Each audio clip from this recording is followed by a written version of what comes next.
So good morning, everybody. My name is Whitney Clark. I'm the Deputy Secretary of State for Business Development, and this is a meeting of the New York State Board of Real Estate Appraisal. Let's go around the room and introduce ourselves. Let's start in Buffalo. Jim Legretz. Hey, Jim. Okay. Hello, how are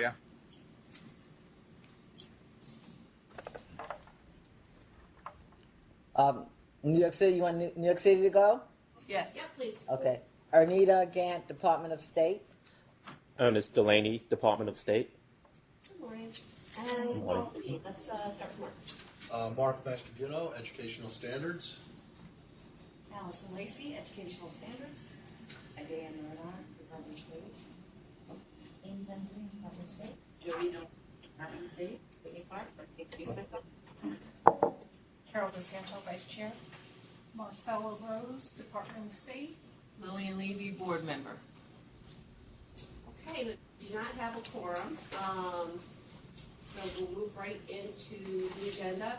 The first item up under Department Reports is Ernest Delaney with an update on enforcement and our continuing education audits. Ernest? Yes. This report would cover the appraisal complaint files since our last board meeting, which was on March 12, 2018. During that time, we received a total of 38 new appraiser complaints. During that same time period, we closed 42 complaints. Of the ones that we closed, 23 we closed due to no violation. One was closed as a duplicate. One was closed with a hold, which would prevent the appraiser from renewing his license without first addressing issues with us. One complaint was closed with a warning issued to the appraiser, and 3 complaints were withdrawn by the complainants. Last, a total of 13 complaints we referred to our counsel's office for their evaluation. And our total current open appraiser complaint caseload is 28 cases. For the appraiser CE audit, again covering that same time frame since March 2018 to the present, we've conducted a total of 152 audits over that time frame. Of that 152, 133 appraisers had complied with the audit. We found 9 appraisers who were in non-compliant, and of the ones that were in non-compliant, 4 of them we signed consent orders with that would require them to complete any education that you were lacking and to pay a fine, and 5 we referred to our counsel's office recommending a hearing against the appraiser. And we have 10 audits which remain pending. We are still conducting the audits on. Our non-compliance rate remains at under 10%, which puts us in good standing with the appraisal subcommittee. Does anyone have any questions for Ernest? Thank you. Clients rates on the CE audits are outstanding. I think that speaks highly to the industry. Yes. All right, the next item is who will give us an update on online qualifying education course. All right. Online qualifying was approved, and to this date, we have 7 schools who have been given approval to offer online qualifying. We've heard nothing but good things from our applicants. One of the big issues was the elective courses. There was a great lack of availability, and the online electives have made it a lot easier for those looking for those courses. The online qualifying course requires proctored in-classroom. A lot of organizations already offer the real estate course, which has the same requirement, and they're utilizing those exam sites to offer them. And it's definitely been helpful. I haven't heard any complaints from individuals not being able to find courses, whereas prior to the online approval, we did receive regular complaints about lack of course availability. So we're it appears that approving the online education has done what it was intended to do. And that's it. That's great. Thank you, Mark. Does anyone have any questions for Mark? All right, so our board chair, Steve Rivero, that's correct. Okay. Do you want me to take the action item? Sure, go ahead. Okay, so our first action item is Jody DeLallo, who's going to give you an update on the implementation of the Appraisal Management Company legislation and licensing requirements. Good morning. Our IT department to develop applications in an online system. And we'll be ready for the April 29th effective date to start accepting online applications for appraisal management companies. We sent information to our public information office to put on our website. At this point, it's just very generic, couple paragraphs of information. And then we'll provide more as it becomes available and closer to implementation. And Jody, I know that we're working on an online system. Are we also working on hard copy applications Yes. for those folks who don't have access to a computer? Yep, so we have hard copy applications. We're gonna encourage online filing. It's more efficient and quicker, but we will accept paper applications as well.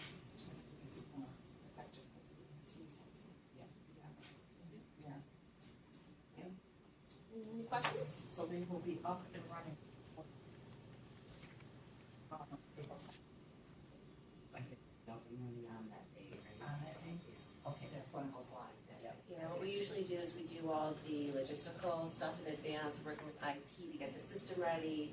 We work with, we work on the website, we work on the forms, and then everything is timed so that the effective date goes live. Should be in good shape. Thanks, Jody. The 29th is the new starts in a while. Because I'm looking for the updates on new requirements and beyond online employment. Yes. Just trying to catch up. Okay, and Dave Mossberg cannot join us, so I'm going to be Dave this morning. Hats today. I'm wearing a lot of hats today. So it's a good thing it's a Monday and I've had lots of coffee. So he was going to give an update about the regulation to change the license qualifications. And I have good news on that front. Did receive the necessary approvals to move forward with the regulations. David is doing all of the required filing today or tomorrow, which will make the requirements effective in the middle of May. David is going to give me that effective date once he actually files, and we'll circulate that information to the board. And we'll be doing outreach today or tomorrow. We'll be doing necessary outreach to the industry. Information will be on the website. We talked about maybe doing an email blast or mailing so that people are aware. Yeah, that's the big question that I know Steve's been getting more calls. I can get more calls. Okay. You know where we're at. So governor's office, we're through with that, right? We're through. Okay. Yay. 60-day, is it 60-day or 90-day public? It's public- 90 day. Public comment. So the May date, middle May date, everything's done. Everything's done after that. Where are we with the federal regulations, guidance and that? Do we have to ask for an extension? Does that fall within No, the date? we approved. No, I know Without that. a date. Yeah, there's no day. There's no date, okay. I No, know but we I'm sure they'll be approved the happy. I'm nomination. sure they'll be happy with us, so. Okay, so I letting make you sure know. that we're not gonna get Yeah. a letter from Virginia. Okay.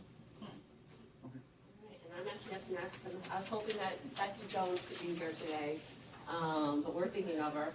So, update on our newsletter. Thank you everyone for your hard work. The newsletter content looks great. Where we are, the department's in the middle of a big overhaul of our website.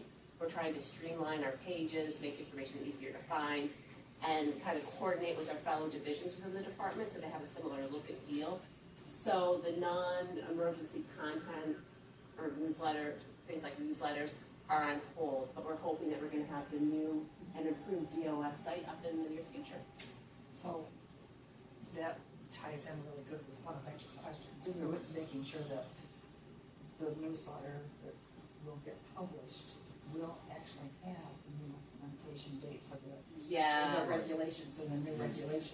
So Right. the timing is all kind of. Right. It's all tied in, yeah, so Together. some of the material will have to be revised Right. based on when it's actually posted on the website. But yeah, certainly the AMC So will have, it'll be current information that Right. goes out then. What's up? yes. Okay. So not only an email blast and newsletter, we'll get that information out, and we'll link it onto NISAR's site so they can click from NISAR onto the newsletter. Yeah, so we'll let you know. All right, so Dea is highly organized, as you can tell, and she's looked at our calendar to reserve our next meeting dates through the end of the year. I know that our board members who up here at Albany do come to the Capitol periodically throughout the year in coordination with other meetings. So once you get those dates, let us know. I'd like to try to make the meeting dates as convenient as possible. But right now, these are the dates that we have in the calendar. So we have July 8th and October 30th. So if anyone has any conflicts with those dates, please email Adele after the board meeting. I have a question or something. I think it's a good point to ask. We had brought this up previously. Excuse me for moving around because I was waiting. What about, we were talking about establishing satellite sites other than Buffalo in New York.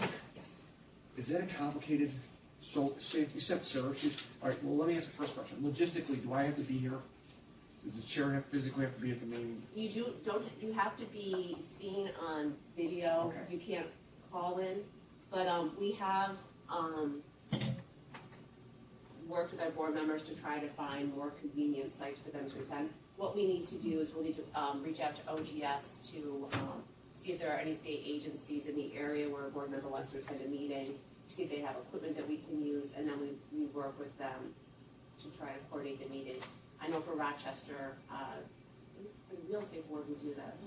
We found another agency, I believe it's Department of Labor, who lets us use the site.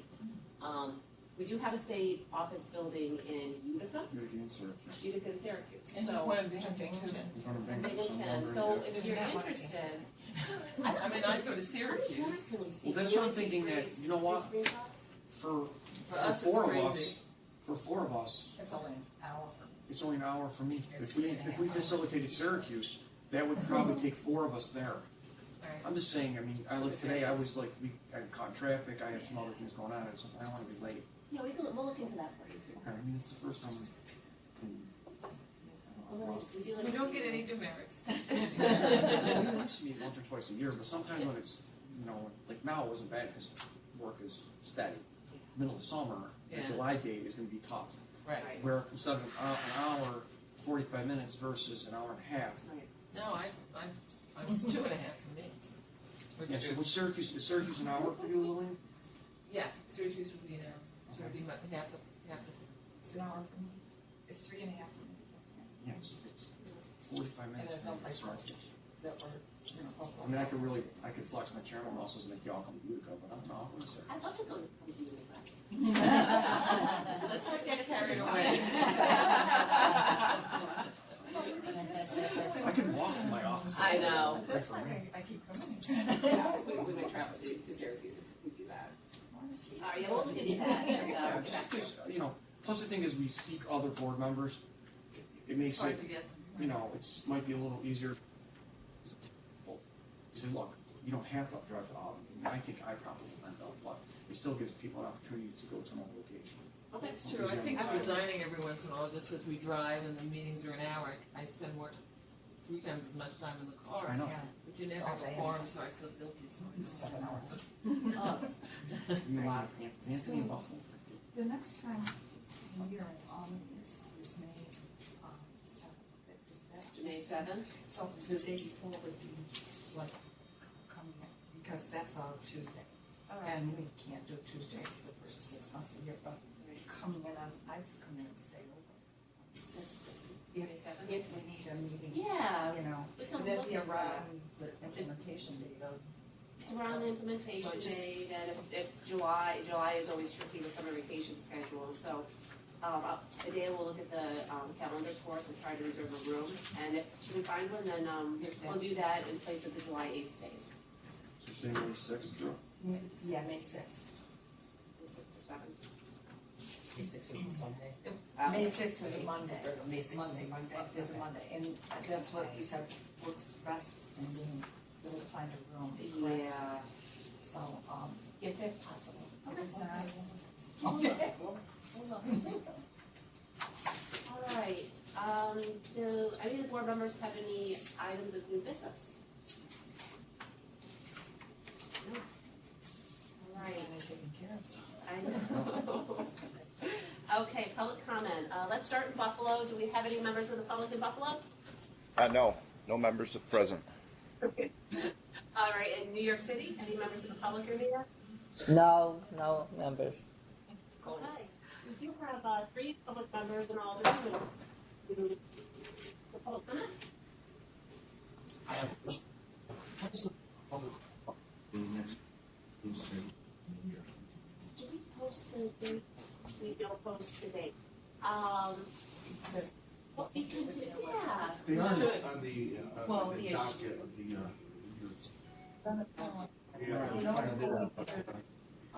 which some. With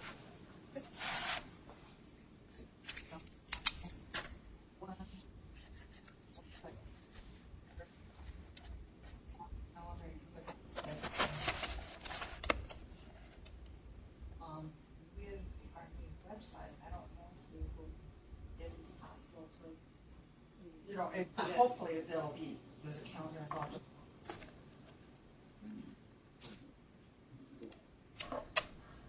find, And I know we try. if your location's fine. It's Yeah, weird I know. for a lot of us. It's really hard to find. The chair was hanging on the 5th floor. Oh, I just find it. They always meet on the fifth. I did the same thing.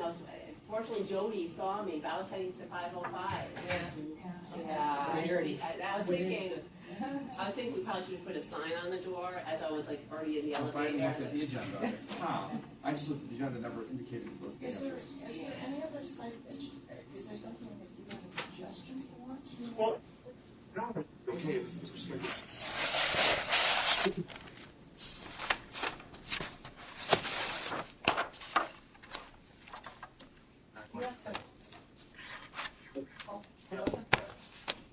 Really hard to find. Kind of testing it. I get.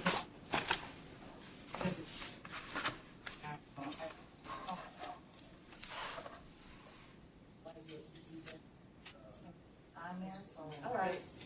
And, you know, make it available. Yeah, absolutely. Well, what we can do is do a big web overhaul. We'll try to find a location that can be easily found and put the dates up there. Since we are trying to schedule the dates through the end of the year, That's right. we can have it all.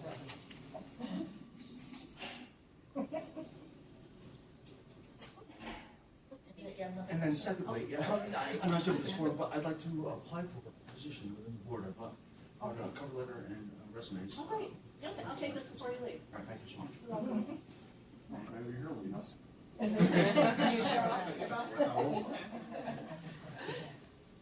Hi, yeah, and I'm Kay Biltusi. Some may know me as Kayla Biltusi also. I wanted to speak to the board. Would it be easier to? You know, it might be nice if you came up to the table so that Got, our members and satellite locations can see you. Sure. Hey, you got my message. Yes, yeah, and in relation to the finding out about the meetings, I called Steve several weeks ago. You know, one of my colleagues, Steve Klepper, and ended up talking to Mark because we put in for a course to be approved. So I did manage to find out about the meeting. I was persistent. I'm with the New York State Department of Transportation. I'm their chief appraiser, and I've been with them I'm a real estate officer. I've been with DOT for 25 years now, and worked as an independent appraiser for 10 years before that. So I was fortunate enough to get certified before there were some rules that changed. And I've seen that in the years since, we've had a lot of problems getting, encouraging staff to get certified. And we do have appraisers on staff that are not certified, but because of our policies, they're allowed to do appraisals. We also use many consultants. But going back to the issue at hand, within the licensing law, there is, well, I'll back up a little. The reason we kind of came to this point is because of the appraisal drought. I think everybody in the appraisal industry is aware of. It's good appraisers that want to, have sort of captured markets. Supply and demand is a good thing for the people that are trying to get the work. But there's a lot of young people that don't get into the industry, and we've talked a lot about this internally because we have the right-of-way is 160 some people statewide, and a quarter of the staff is dedicated to appraisal. Generally, that fluctuates, and these people spend a lot of time in their careers learning appraisal, how to do it, doing the actual work, then reviewing it, so on and so forth. But we'd like to, simplify, not simplify, but ease the path to certification. One of the biggest problems is the 5-year rule in, give you the quote, please. In the license law, the appraiser qualification, part 1102, the very first paragraph in 1102.1, it requires applicants will not receive credit for any experience gained more than 5 years prior to the submission of an application for licensing or certification. And going back to my earlier comment, when I got certified, I was allowed to have, I think it was a 10-year window. And that was great because I was young, I had young children, I was working full-time. I had a college degree already, but it wasn't in real estate or appraisal, but here I was in the appraisal industry and wanting to stay with it. And I was able to get certified because of that time frame. And I came into DOT with a lot of experience, gained some more, got certified in 1994. But since then, when those changes happened, now it's at 5-year, it's discouraged a lot of young people from getting certified, I believe, because a lot of the people that get into the appraisal business don't come into like a college curriculum and I'm going to be a real estate appraiser. And I bet many of us have come from areas other than appraisal when we ended up in appraisal. So a lot of those people are in their 30s, which, married with kids, working jobs, taking care of a lot of responsibilities. They don't necessarily have time to just drop everything and get an appraisal certification like they're going back to college to get a degree. There wasn't the monetary incentive at the time. There still isn't. You have to work a lot of years to make any money. And then on top of it, to make it more onerous, the supervisor that has to, work with the trainee, it's a great idea, but again, it's adding another layer. Somebody's got to take time out of their schedule to supervise and take responsibility for everything that they're signing to. And so we've got there's a lot to try and pack into 5 years. So again, I'm, hopefully not beating a dead horse here, but the 5-year restriction is a New York State qualification. It's not in the appraisal criteria that the Appraisal Foundation issues. So it would be one little area that could really make a big difference. What I did bring for any of you that are interested, I've always collected like articles on this appraisal drought, so to speak, appraiser drought. So I brought some of those articles, and I didn't, I don't have enough copies for everybody, but I'll send these around if anybody wants to have a copy. One is on the future evaluation. It speaks to the decline of appraisers, and the other is discipline. And another one. Here's why. You discussed it, not necessarily here, but Carol and I, we were bored enough we have to talk about this. Where sometimes, depending on what periodic we're looking at, the discussion of appraisal drought is basically more of a business decision than it actually is number of appraisers in the systems. So what happens is a lot of appraisers walked away from the lending institution work because of their relationship with some of the appraisal management companies. So sometimes articles, depending on how they're viewed, they're normally talking, they're viewed from a lending perspective. Yeah, you're finding a shortage of appraisers because we were having difficulty with the AMCs at one point before legislation hit through. So because I normally quarterly or semi-annually look at numbers, who's coming out, who's coming in. At one point, yeah, I think we were going to be short, but I think the numbers are starting to shift, at least more, where we're getting applications equal to people going out, whether it's for disciplinary reasons or just retiring. At the last meeting, Steve, we did have the statistics in New York State, and I don't have them with me. Yeah, I don't have one either. I rushed to get out of my office this morning. I didn't forget. If you look at the Federal Registry for the appraisals in New York State and nationwide, there are more certified general. A lot of people moved up to certified general. There's about the same number of certified residential. Where there is a lack of is the licensees getting into business. Right, which That's exactly, Yeah. that's where there is the scarcity. Which, with the demographics, what they are now, most appraisers are over 50. And there's some good statistics in these.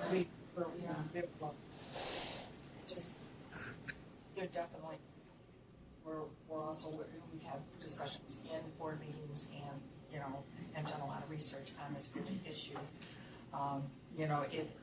We hear what you're saying. Does anybody have a history of when it went from 10 years to 5 years for the qualifying, experience qualifying? I don't remember a 10-year requirement. It's been a long time. I remember. Because it was prior to my being here. They wanted the 5 years. I would say probably in the early 2000s or the late 90s. A long time. Well, those requirements kept getting tougher and tougher and tougher for a long time. It's a rare view to look at it, because most people come in and say the time frame's too long, and they want to get done within 2 years. They want to go back, change it from 5 to 3, because they want to be licensed. Set through that from a financial perspective. It's not advantageous. We had a short period of time with a lot of people. And part of these new requirements that we would use to have a bachelor's degree to start with, which used to be probably when you first became certified. Excuse me, can you speak up a little louder? We can't hear you in New York. Which I don't have a copy of that with me either, but that's the ones that when it was speaking of that we approved of at our board meeting. Yeah, months ago. I have But now it's- I have a cheat list from David. Yeah, that would help. Okay, yeah, so the licensed residential is no longer going to require 30 semester hours of college education. It's going to reduce the hours of work experience of it as an assistant to 1,000 hours. For certified residential appraisers, no longer requiring a bachelor's or higher degree, and reduce the hours of work experience to 1,500 hours. And for the certified general, it's going to reduce the hours of work as a certified residential to 3,000 hours over 18 months.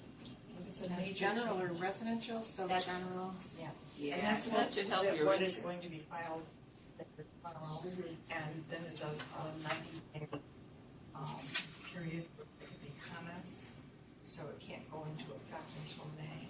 But this is a major change in the industry. And this was recommended at a federal level from the Appraisal Foundation. Would that be like within 11022? Is that the part It's that going to be going into the regulations. What David Mossberg, our program attorney, is going to do is, once we file, we'll know the date that it's going to be published on our website. We'll circulate that information, and you'll be able to go on and read the entire thing and see exactly where the regulations, this is going to go. So it's been 3,000 hours of experience, right? So is that changing? I guess For the certified general. right. The certified general is not changing. No. No, I think It's a certified residential. Yeah, so most of what Tom Zach is also here with me. He works in our regional office. He's one of our younger appraisers that, has a lot of experience gained, but not, there's not an incentive for him to get certified because it's not required for promotional opportunities within DOT. And also there's no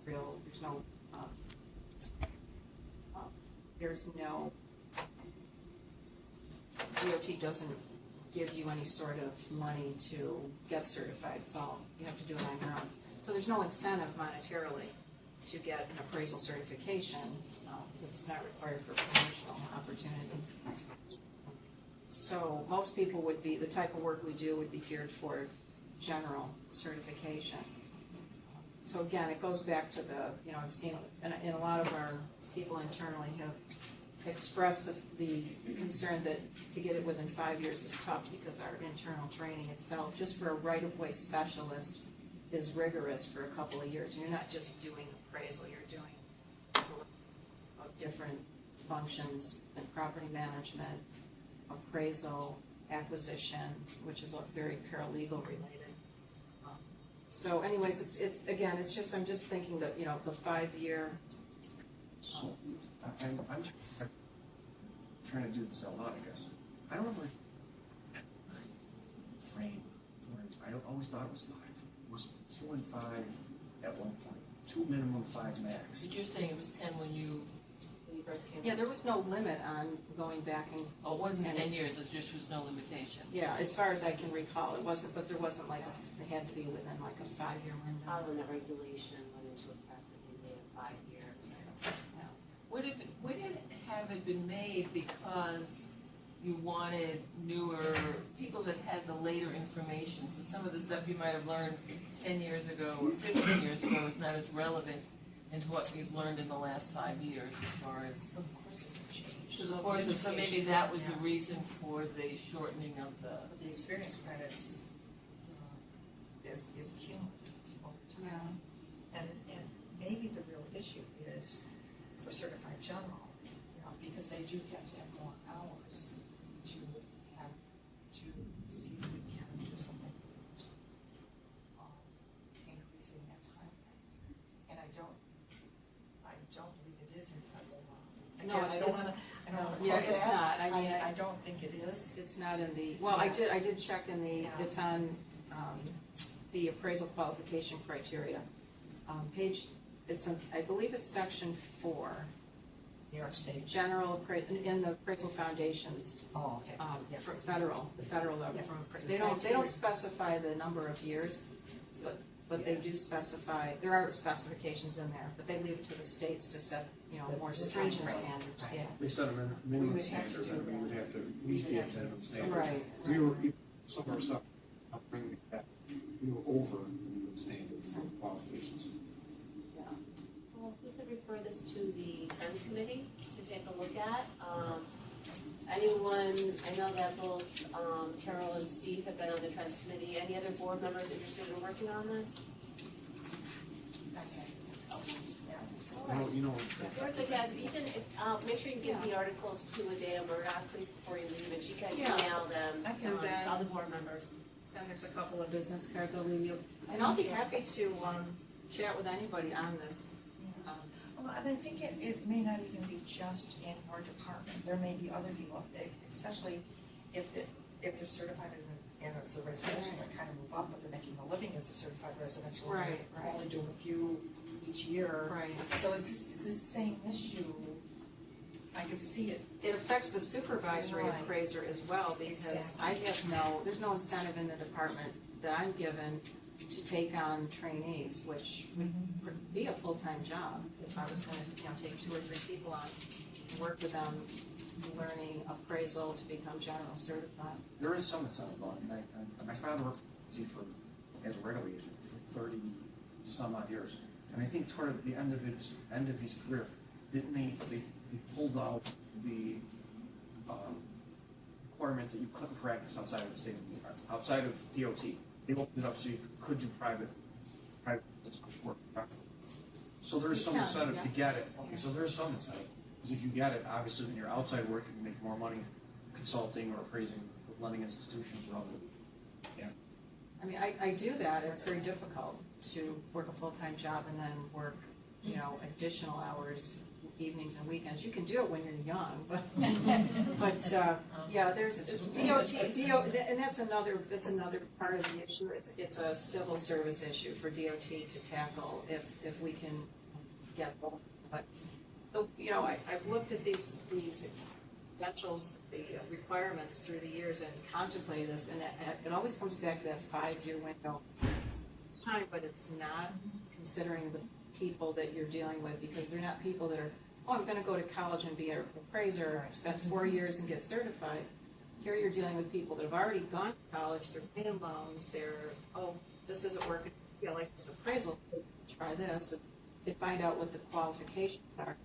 And it's kind of like, what's, I don't know if this is going to be worth it. I'm probably not going to, it's not going to pay off in the long run. But that's, I just wanted to share that with you. I've spoken to. Thank you very much. Yeah, I came and spoke to other people at the Department of State several months ago. So this is, ended up with, Joe spoke to. And Dave Mossberg was up here. We captivated an audience at that point. So I appreciate your time and consideration to this. And again, if any of you have any questions, I'd be more than happy to discuss any details with you. And I'm sorry, if Tom wanted to say anything, I didn't want to leave you out of this discussion. He's one of the up-and-comers in our agency. No, I think that just the circumstance that Kay related was, essentially mine as I began my career with the Department of Transportation, through a 2-year. But at that time, to pursue any sort of licensing, additional, the requirements, it just didn't seem feasible to maintain a proper focus on a full-time job, that would lead to a career with transportation in New York State, and try to achieve a license at the same time, in appraisal outside. That was exactly my experience as well, as she related. Well, thank you very much. Thank you for coming in. Thank you for coming in, Kate. Yeah. I got stuff all being around. But I appreciate you coming in. I think you and I discussed it was much easier than and get an audience with all the board Oh, I members. definitely wanted to. Definitely. Yeah, it just makes it, I think, especially for clarification for board members, that after you discussed, if you discussed it with us individually, we start calling one another and we get more confused. I just think it was a better avenue, better venue to do it this way. Yeah, I'm glad I had the opportunity. Yeah, I appreciate it. Yeah, and I'll look forward to talking to any of you in the future, and work with some of you as it is. So that's great. Thank you. Thanks for coming in and enlightening us. All right. Okay. That is the end of the agenda. Can I have a motion to adjourn? Motion to adjourn. So. In favor? Aye. Anyone opposed? No. All right. Meeting adjourned.